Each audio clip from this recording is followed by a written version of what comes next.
So today we are meeting with Anna, the owner of Carter and Rose, and we're going to chat about locally made and our relationship and how those things work in Portland. And we're sipping on some great, from a client of mine, the Jactors. This is their rosé, so we're at Carter and Rosé today.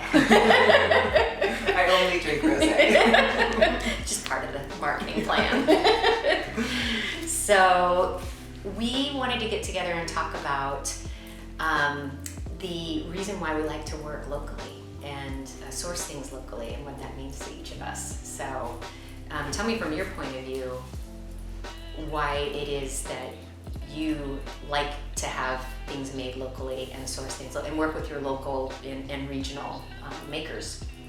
Yeah, I think that I kind of come from both sides of that perspective. Like, I am a local maker, and then I also support over 40 other local makers in the shop. Wow. I love sourcing local handmade because one of our candle vendors will just come on her bike and like deliver candles, and I know that she lives in the neighborhood, and I also know that she shops at the store. So it's like this really, like, not cheesy, but like beautiful cycle where it's like everything that happens right here is literally supporting the community.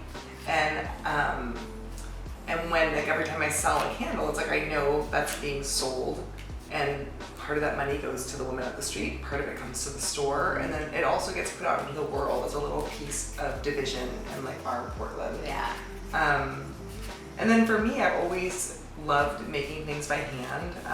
One of our main products is our little ceramic snake. You're so cute. And so you're not gonna hire me to make we're snakes for you anytime soon.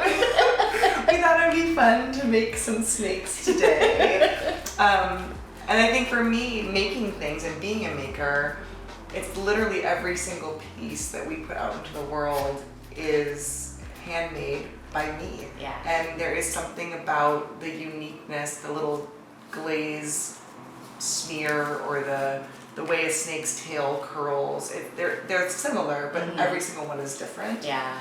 And I think the quality of a product that is handmade won't be perfectly perfect, but I always like to say it's perfectly imperfect. Yep. That's one of my favorite catchphrases. Yeah, I love that. I love it. Yeah. It's like, it's true. It's like anybody can get the same thing at like an IKEA or a Target. Right. But having that piece that is handmade, it adds like a quality of just like beauty and imperfection that is unique and has a story behind it. Yeah. And it's one of the things that I love about it too, because there's so much people, when they do their homes, they want it to be perfect. And that can be very sterile, right? If everything's perfect. And I love bringing in not only just things that are aged and have, family history, like it's important to them, but also dropping in a piece from you or one of your makers or anything made locally just gives a little bit of soul to a space that could otherwise fall flat. And it's just cool to have a story to talk about it. And I love even more that they can come in and meet you. And, that happens like with our furniture maker too, that he brings it in and sets it down and takes a picture of it. And it's absolutely adorable. And he's so proud of that piece that he made for that person in that room. And those are probably also the pieces that when people come over, they're like, oh, what? Like, tell me the story behind this chair. Like, it's something that is unique and does stand out, right? Yeah.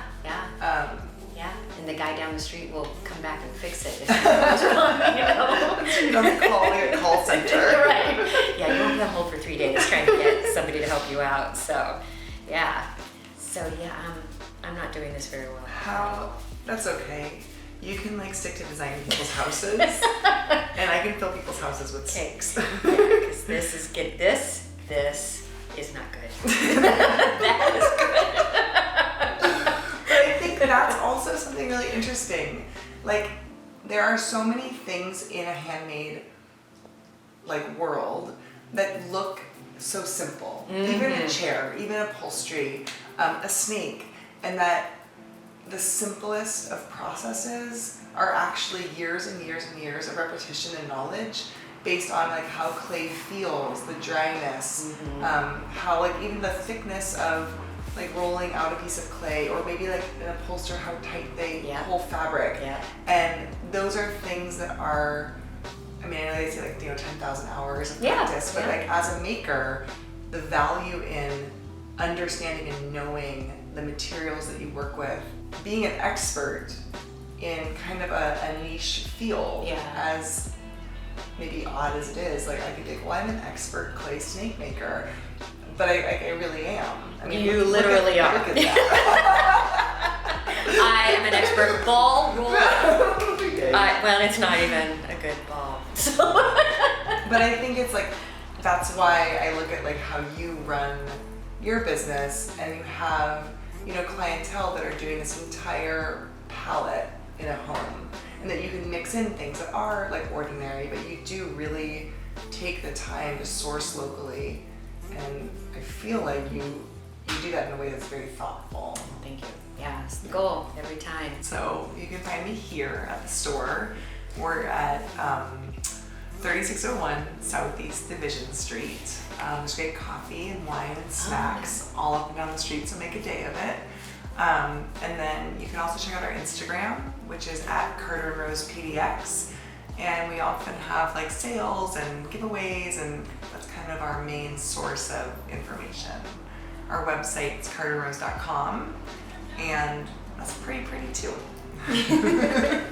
And I'm Arlene Lord with Lord Design. You can find us on Instagram and LinkedIn and Pinterest, and of course our website at lordinteriordesign.com. And we're drinking wine from one of my clients, that Jactor Vineyards. They're just getting started up, so keep an eye out for them. It's gonna be really exciting. They make all sorts of really beautiful, gorgeous wines, and so look for us next time. We'll be talking to some other local maker and or vendor and or contractor. So thank you for joining us, and we'll see you next time.